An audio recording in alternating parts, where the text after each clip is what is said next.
ನಾನು ಎಲ್ಲಿಗಾದ್ರೂ ಹೋಗ್ತೇನೆ, ಶಬರಿಮಲೆಗೆ ಹೋಗುದಿಲ್ಲ ಅಂತೇಳಿ ದೃಢ ಸಂಕಲ್ಪವನ್ನು ಮಾಡಿದ್ದೆ. ಅದರ ಕಾರಣಾಂತರದ ಯಾವುದೋ ಒಂದು ಕಾರಣದಿಂದ ನಾನು ಶಬರಿಮಲೆಗೆ ಹೋಗಬೇಕಾಯಿತು. ತುಳಸಿ ಮಾಲೆಯನ್ನು ಹಾಕೋದ್ರಿಂದ ಅವರಿಗೆ ಯಾವುದೇ ರೀತಿಯ ತೊಂದರೆಗಳು ಕೂಡ ಬರೋದಿಲ್ಲ. 8 ದಿವಸ ಅವರು ಬರೇ ಕಾಲಿನಿಂದ ನಡೆಯುವುದರಿಂದ ಅವರ ಕಾಲಿನಲ್ಲಿ ಗುರುತ್ವಾಕರ್ಷಣ ಶಕ್ತಿ ಹೆಚ್ಚಿ ಅವರು ಆರೋಗ್ಯವಂತರಾಗಿರ್ತಾರೆ. ಅವರಿಗೆ ಯಾವುದೇ ರೀತಿಯ ಸಮಸ್ಯೆಗಳು ಕೂಡ ಬರೋದಿಲ್ಲ. ನನ್ನ ಗುರುಸ್ವಾಮಿಯ ಒಂದು ಮಾರ್ಗದರ್ಶನ ಬೇರೆ ಯಾವ ಶಿಬಿರದಲ್ಲಿ ನಾನು ನೋಡಲಿಲ್ಲ. ಅವರ ಮಾರ್ಗದರ್ಶನದಿಂದ ನಾನು ಇವತ್ತಿಗೆ 151ನೇ ಯಾತ್ರೆಯನ್ನು ಮಾಡ್ತಾ ಇದ್ದೇನೆ. ಸ್ವಾಮಿಯೇ ಶರಣಮಯ್ಯಪ್ಪ. ನಾನು ಸುಂದರ್ ಗುರುಸ್ವಾಮಿ. ನಾನು ಸಾಧಾರಣ 25 ವರ್ಷದಿಂದ ಮಾಲಾಧಾರಣೆಯನ್ನು ಮಾಡಿಕೊಂಡು ಶ್ರೀ ಅಯ್ಯಪ್ಪ ಸ್ವಾಮಿಯ ಸನ್ನಿಧಾನಕ್ಕೆ ಹೋಗ್ತಾ ಇದ್ದೇನೆ. ಹಾಗೆ ಅಲ್ಲಿ ನಾವು ಆರಂಭದಲ್ಲಿ ಹೋಗುವಾಗ ಬಹಳ ಕಠಿಣವಾದ ಪರಿಸ್ಥಿತಿ, ರಸ್ತೆಯನ್ನೆಲ್ಲ ಮಾಡಿಕೊಂಡು ಹೋಗಬೇಕಾಗಿತ್ತು. ಈಗ ಬೇಕಾದಷ್ಟು ವ್ಯವಸ್ಥೆ ಇದೆ. ಆದರೆ ಸಾಧಾರಣ ಈ ವರ್ಷದಿಂದ ಅಲ್ಲಿ ಬಹಳ ಜನಜಂಗುಳಿ, ಅಂದರೆ ಅಲ್ಲಿಯ ಪೊಲೀಸ್ ವ್ಯವಸ್ಥೆಯ ತಪ್ಪಲ್ಲ, ಇಲ್ಲಿ ಹೋಗುವ ಜನ ಸಾಗರದ ರೀತಿಯಲ್ಲಿ ಹರಿದು ಬರ್ತಿದ್ದಾರೆ. ಆದರೆ ಜನಗಳು ಮಾತ್ರ ಒಂದು ಮೆಟ್ಲಲ್ಲಿ 3 ಪ್ರಕಾರ ಹೋಗಬೇಕು. ಅದು ದಿವಸದ 24 ಗಂಟೆ ಪಡಿ ಚಾಲಿಟ್ಟರೂ ಕೂಡ ಅದು ಜನಸಾಗರ ಕಡಿಮೆ ಆಗೋದಿಲ್ಲ. ಹಾಗಾಗಿ ಜನಗಳು ಕೂಡ ಹಾಗೆ ಒಂದೇ ದಿವಸದ ವ್ಯವಸ್ಥೆಯನ್ನು ಮಾಡಿಕೊಂಡು ಹೋಗ್ತಾರೆ. ಆಗ ಅವರಿಗೆ ಅಲ್ಲಿ ತುಂಬ ಸಮಸ್ಯೆ ಆಗ್ತದೆ. ಅಟ್ಲೀಸ್ಟ್ ಅಲ್ಲಿ ಒಂದು ದಿವಸದ ಗ್ಯಾಪನ್ನಾದರೂ ಇಟ್ಕೊಳ್ಬೇಕು, ಆವಾಗ ಏನು ಸಮಸ್ಯೆ ಬರೋದಿಲ್ಲ. ಮತ್ತು ಎಲ್ಲ ಕಡೆಯಲ್ಲಿ ನೀರಿನ ವ್ಯವಸ್ಥೆ ಇದೆ. ಎಲ್ಲೆಲ್ಲಿ ಅಡಿಗೆ ಹೋಟೆಲ್ಗಳು ಇದೆ ಅಂಥೇಳಿ ಸ್ವಾಮಿಗಳಿಗೆ ಅವರ ಗುರುಸ್ವಾಮಿಗಳು ಮಾರ್ಗದರ್ಶನವನ್ನು ಮಾಡಬೇಕು. ಸ್ವಾಮಿಗಳಿಗೆ ಮಾರ್ಗದರ್ಶನದ ಕೊರತೆಯಿಂದಾಗಿ ಇಂಥ ಸಮಸ್ಯೆಗಳಲ್ಲಿ ಕಂಡು ಬರ್ತಾ ಇದೆ.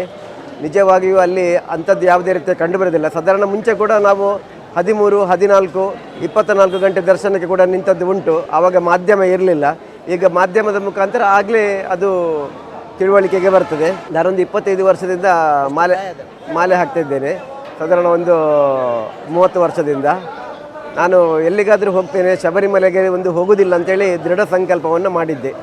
ಅದರ ಕಾರಣಾಂತರದ ನಾನು ಎಲ್ಲಿಗಾದರೂ ಹೋಗ್ತೇನೆ, ಶಬರಿಮಲೆಗೆ ಹೋಗುದಿಲ್ಲ ಅಂತೇಳಿ ದೃಢ ಸಂಕಲ್ಪವನ್ನು ಮಾಡಿದ್ದೆ. ಅದರ ಕಾರಣಾಂತರದ ಯಾವುದೋ ಒಂದು ಕಾರಣದಿಂದ ನಾನು ಶಬರಿಮಲೆಗೆ ಹೋಗಬೇಕಾಯಿತು. ಸುಮಾರು ಶಿಬಿರದ ವಿಡಿಯೋ ಫೋಟೋ ಎಲ್ಲ ಮಾಡಿದ್ದೇನೆ.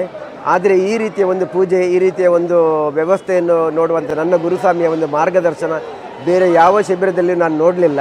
ಹಾಗಾಗಿ ಈ ಒಂದು ಶಿಬಿರದಲ್ಲಿ ನಾನು ಇವರೊಟ್ಟಿಗೆ ಗಟ್ಟಿಯಾಗಿ ನಿಂತಿದ್ದೇನೆ. ಅಷ್ಟು ಮಾತ್ರ ಅಲ್ಲ, ನನ್ನ ಗುರುಸ್ವಾಮಿಗಳು ನನಗೆ ಎಲ್ಲ ರೀತಿಯ ಮಂತ್ರೋಪದೇಶವನ್ನು ಮಾಡಿ ಇರುಮುಡಿಯನ್ನು ಕಟ್ಟಿ ಎಲ್ಲ ಭಕ್ತಾದಿಗಳನ್ನು ಕರೆದುಕೊಂಡು ಹೋಗಲಿಕ್ಕೆ ಕೂಡ ವ್ಯವಸ್ಥೆಯನ್ನು ಮಾಡಿದ್ದಾರೆ.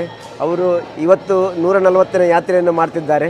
ಅವರ ಮಾರ್ಗದರ್ಶನದಿಂದ ನಾನು ಇವತ್ತಿಗೆ 151ನೇ ಯಾತ್ರೆಯನ್ನು ಮಾಡ್ತಾ ಇದ್ದೇನೆ. ಸಾಧಾರಣ ನಾನು 22 ಜ್ಯೋತಿಯನ್ನು ನೋಡಿದ್ದೇನೆ. ಕಂಟಿನ್ಯೂ ಜ್ಯೋತಿ ಒಂದು ಸಲ ನೋಡಲಿಕ್ಕೆ ಸ್ಟಾರ್ಟ್ ಮಾಡಿದ ನಂತರ ಅದನ್ನು ಬಂದ್ ಮಾಡಲಿಲ್ಲ, ಕಂಟಿನ್ಯೂ ಆಗಿ ಹೋಗ್ತಾ ಇದ್ದೇನೆ.